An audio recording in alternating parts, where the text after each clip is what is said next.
perspectiva de los individuos. Ahí está. Decíamos en la parte teórica, identificación por pertenencia a nivel grupal y por referencia o transferencialización a nivel de colectivos, como son como las comunidades imaginadas, ¿no? Aquí está la identificación por referencia, que es lo que nos interesa, que no estamos hablando del grupo, de la nación. Hay distintos modos de representarse la identificación con la nación. Hay modos puramente instrumentales, por ejemplo, muchos que tomaron la nacionalidad mexicana, la famosa los migrados en la época del militarismo en América Latina, que adoptaban la identidad, se hacían mexicanos, pero para trabajar, porque había una enorme dificultad para poder trabajar de un modo instrumental. Los futbolistas.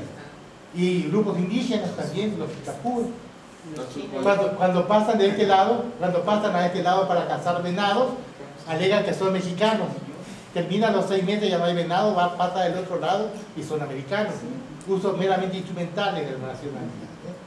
Modos afectivos y cuasi étnicos, profundamente interiorizados en las raíces étnicas del país, en cualquiera de sus versiones, sea la versión de, qué sé yo, la cultura mestiza, sea la cultura indígena, el movimiento indigenista, que es muy importante en México, incluso a nivel antropológico, ¿no? Modos que implican una lealtad primaria hacia el Estado. Hay mucha gente que se identifica sobre todo con el Estado, con esa entidad jurídica, ser leales a las instituciones. Eso es ser buen mexicano, ¿no? Después, modos que implican la ciudadanía individual, es decir, que me identifico, como tiene que ser, ¿no?, según el esquema republicano, como ciudadano individual, es decir, que la nación es el conjunto de los ciudadanos, no de grupos o de grupalidades, ¿no? Pero también hay modos grupales de inserción en la comunidad nacional. Yo le voy a dar un ejemplo, eso sí, de investigación, ¿no? Bueno, y también hay distintos grados de identificación, desde un grado puramente, meramente cognitivo, hasta un grado que implica compromiso ritual, pero también militante, realmente militante, realmente nacionalista. Este es el esquema.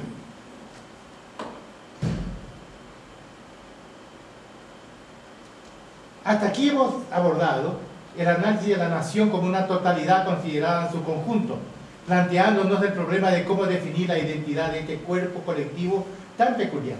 Ahora cambiamos de perspectiva para abordarla desde los individuos que se apropian de ella, porque no hay que olvidar que este colectivo imaginado e imaginario solo vive de la sustancia psíquica de sus miembros, como dice Edgar Morin, y resulta de la relación subjetiva que establecen con él millones de individuos. Es esto lo que llamamos identificación nacional.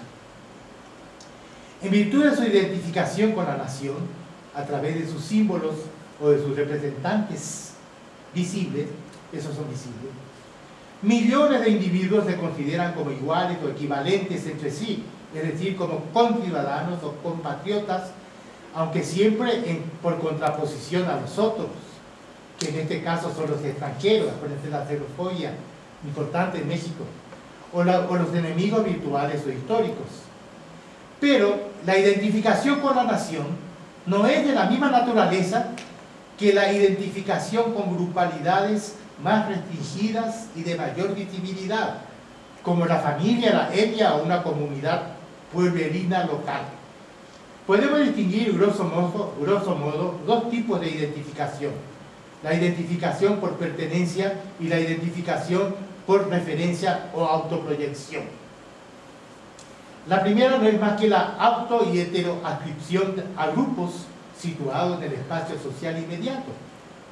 La segunda es la autoproyección de los individuos en comunidades imaginadas, envolventes, que funcionan como cuerpos místicos, invisibles, aunque yo lo vivo como una comunidad, la comunidad de los santos y de la Iglesia Católica, ¿no?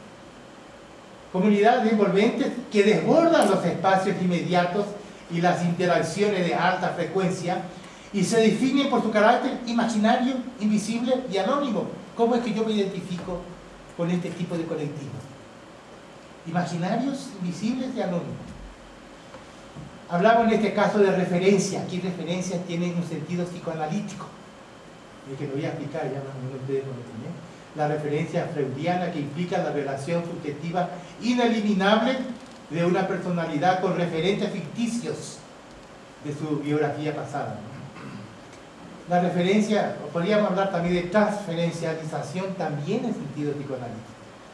La referencia es la única manera de identificarnos con grandes colectivos simbólicos como la comunión de los santos de las iglesias cristianas o la comunidad nacional, que solo viven en nuestras representaciones colectivas y solo se tornan visibles a través de sus símbolos o de sus representantes.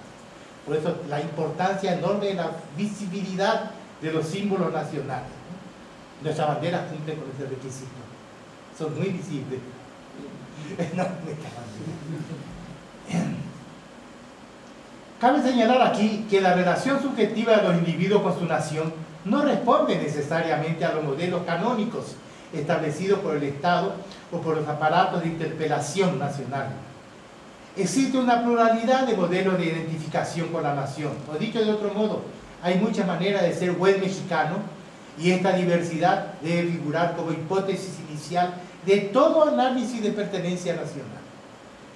Para ejemplificar la pluralidad de los modos de adhesión a lo nacional, podemos señalar que hay modos meramente instrumentales de invocar la pertenencia a la nación, ya hablamos un poco de esto, y modos de integración no individual, por lo tanto no republicana, no individual, sino colectiva a la misma, ¿sí? En cuanto miembro de un grupo étnico, por ejemplo.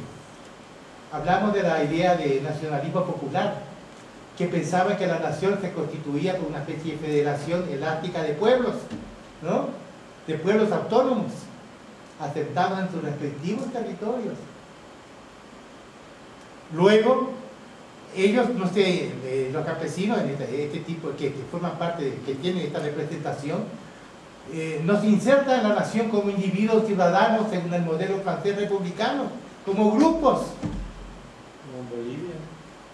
Que es muy distinto, ¿no? Que es absoluta. Aquí la nación sería un conjunto de grupos.